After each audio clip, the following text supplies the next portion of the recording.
With August arriving tomorrow, it's clear Americans this summer are cashing out of some of the most popular summer hotspots.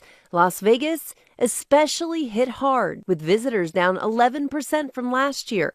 Treat our tourists great. We're the tourism capital of the world.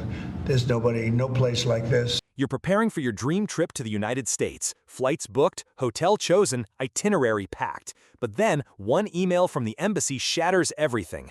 Please deposit $15,000 before your visa can be processed. Not to buy a house, not to invest, just to set foot in America for a few weeks.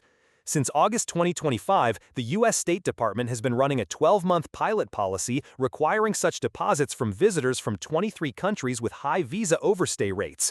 The list includes multiple African and South American nations, regions where Washington has clashed over trade, diplomacy, and strategic influence with China and Russia.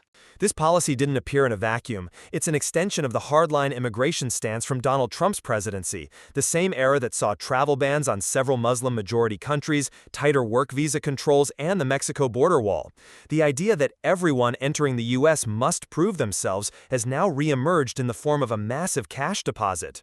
The US will impose a $15,000 bond on some Malawians seeking to travel there. Most of the 23 countries are places where the U.S. has had long-standing or current disputes, from trade and human rights to geopolitical positioning. Placing them under special watch is as much a political message as it is a migration control measure. Just weeks into the policy, U.S. tourism began to shake. International arrivals down 14%, spending down 22.1%, roughly $12.5 billion evaporating from the economy. International airlines cut direct routes. Hotels from New York to Las Vegas filled only half their rooms despite steep discounts. Many Canadians say they canceled their trips after President Trump's tariffs and rhetoric this year, when he referred to Canada as the 51st state. Florida, the winter haven for hundreds of thousands of Canadian snowbirds, saw seasonal rentals sitting empty, with landlords slashing rates by 20%, yet still failing to fill vacancies. Along the New York-Ontario border, the number of Canadian-plated cars crossing dropped sharply, dragging down sales at outlet malls, gas stations, and border services. Canceled trips don't just leave tourist spots empty, they strip away seasonal labor. Apple orchards in Washington state and strawberry farms in California are short of workers from countries on the list. Rural hospitals lose foreign nurses and support staff. Orlando's amusement parks shutter rides and cut hours due to fewer visitors and fewer employees. They're coming, they're spending their money, they're leaving it with us, and they're going home to their native country. We can't have enough of these foreign visitors. Meanwhile, America's tourism competitors are rolling out the red carpet. Japan launches more charter flights, Spain simplifies entry procedures, Thailand waives visas for dozens of nations. The U.S., in contrast, has set up a toll booth right in front of its welcome gate. If the list of 23 countries expands to 50 or more, U.S. tourism will shift toward the ultra-wealthy, those unfazed by a deposit, seeking private tours, five-star resorts, and luxury shopping. But the international middle-class traveler, a group that provides stable, widely distributed spending, will fade away. Small towns and mid-sized cities that depend on peak seasons will wither, losing jobs and their local rhythm of life. This is a silent economic wall that blocks not just people, but also the money they bring, pulling entire communities backward. A policy marketed as border protection is now bleeding America's own tourism and service economy, while widening gaps with nations already sensitive in bilateral relations. From empty seats on airplanes and silent hotel hallways to restaurants closing early, each barrier placed on visitors is also a barrier to jobs and income for Americans themselves. The final question, is America protecting itself, or is it building a new wall that leaves the American dream as nothing more than a beautiful picture behind thick glass, visible but out of reach? We want to send a strong signal to the rest of Canada and to the world that Canada is not divisible. I have always said that I support Alberta's sovereignty within a united Canada, and I think that is the viewpoint of many of the premiers. Canada is in the midst of a political earthquake. After Ottawa flatly rejected any possibility of negotiating provincial autonomy or secession, the western provinces, led by Alberta and Saskatchewan, have unleashed an unprecedented counteroffensive.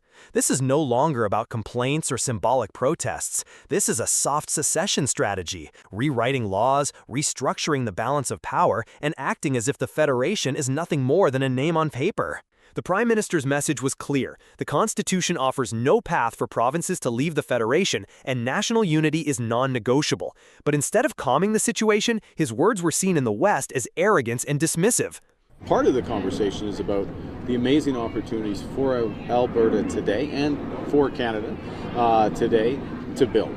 In Alberta and Saskatchewan, frustration has been simmering for years over tightened federal energy policies, unfair distribution of federal funds, and the feeling of being abandoned in national decision-making. Within 48 hours of Trudeau's statement, Alberta, Saskatchewan, and even Manitoba issued a joint declaration. If Ottawa won't discuss autonomy, they will act as an autonomous bloc. Their plan includes coordinated management of resources and infrastructure, synchronizing legislation and budgets to reduce federal influence, exploring the creation of a regional trade authority inspired by blocs like the EU's Schengen Agreement.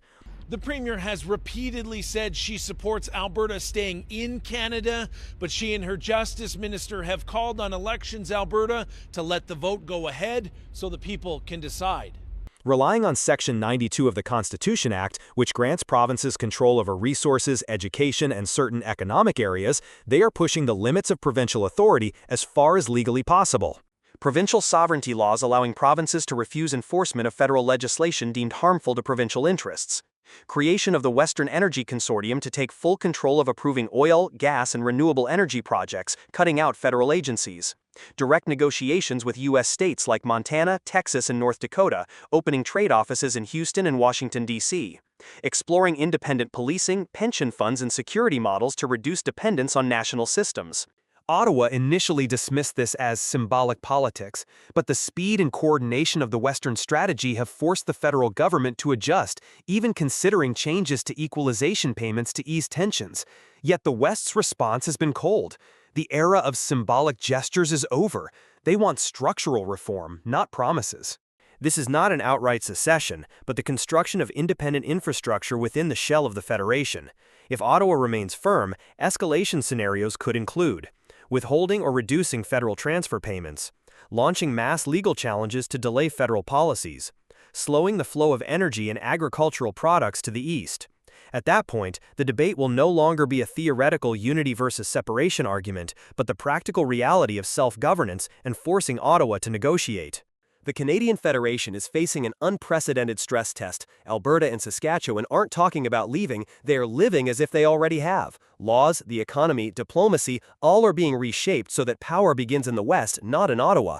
The question now is not, will Ottawa concede, but will Ottawa bend or break under this pressure? Whatever the outcome, Canada will never be the same again. How much we love Americans, how much we love the U.S.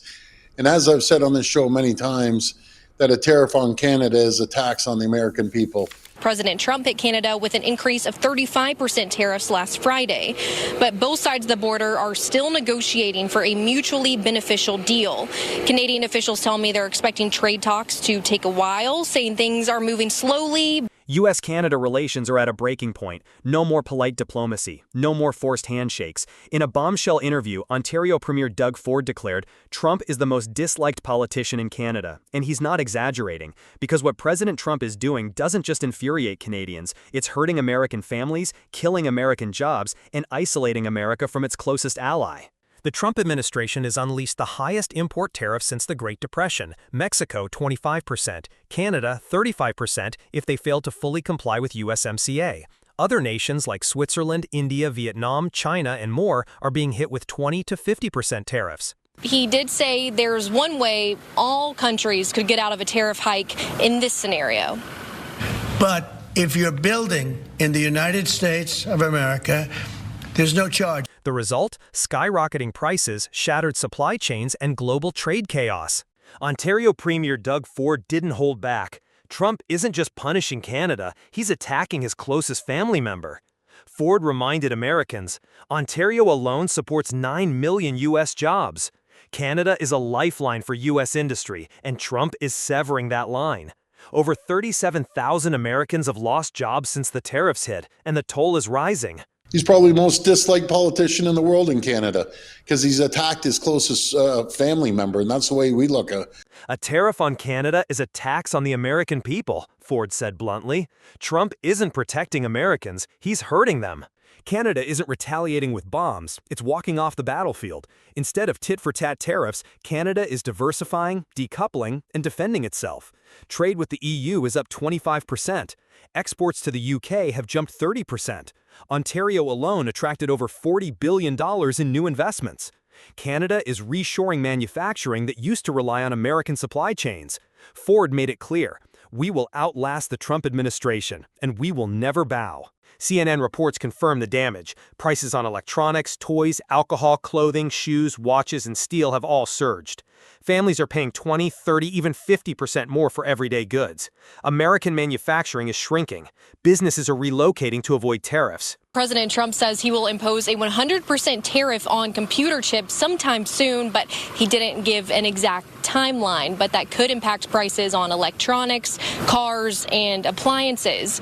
The latest estimate from the Yale Budget Lab, the average American family will lose $2,400 a year if these tariffs stay in place.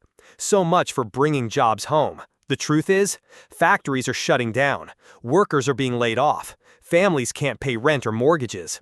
Ford didn't mince words. Trump isn't defending American workers, he's gutting them. For decades, Canada has stood by the United States as a loyal ally, as a trade partner, as a trusted friend. But under Trump, that friendship is under siege, not just because of tariffs, but because of arrogance, betrayal, and reckless ego. Doug Ford spoke for millions of Canadians when he said, "We love Americans, but no one loves a friend who puts their hands around your neck and calls it loyalty." If Trump keeps down this path, he won't just lose a partner. He'll lose the last shred of trust the world still has in America. He's not building American strength. He's burning bridges and burying American jobs with them. Welcome back. Canada is looking to boost trade with other North American trading partners, namely Mexico, as both countries try to work out a trade agreement with the volatile U.S. under President Trump. We have always said that we will apply tariffs where they had the maximum impact in the United States and a minimum impact in Canada. In Mexico City, a closed-door meeting between senior Canadian and Mexican officials is underway. On the surface, it looks like a routine trade discussion, but behind those closed doors lies a bold strategy to forge a tighter alliance in order to counter Washington's unpredictable tariff strikes. Canada now sees Mexico not just as a trade partner, but as a strategic lever, a bargaining chip to force the United States back to the negotiating table. Within the North American trade bloc, USMCA/CUSMA, Mexico is more than just a participant. It is a backdoor into the U.S. market. 2 Canadian ministers traveled to Mexico City to meet with the president that got that extension and is yet to retaliate against Trump. Canada's core industries, mining, energy, banking, and tourism, can connect directly with Mexico, creating supply chains that loop around the United States. If Washington erects tariff walls, Ottawa can still rely on bilateral agreements with Mexico to keep goods and services flowing without depending entirely on U.S. goodwill. Let's be clear. Canada does not dump lumber into the United States. And we will continue to make the case that these current and proposed duties are unjustified. Recently, Mexico received a 90-day reprieve before new U.S. tariffs take effect. Canada did not. This creates a strategic opening. Mexico is currently in a position where Washington is applying less pressure. By strengthening ties now, Canada can tap into Mexico's advantage, slipping into negotiation channels that the U.S. still keeps open, and break the isolation Washington has been trying to impose.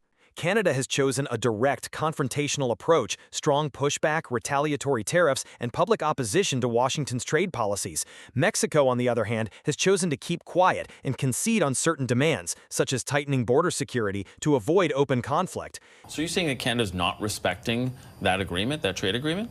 Well, I think they'd be the first ones to admit that. I mean, it's not respecting. If managed skillfully, these two approaches could form a diplomatic pincer. Canada plays the hardliner, Mexico plays the conciliator, forcing the U.S. to recalibrate its stance to avoid a complete fracture in the North American bloc.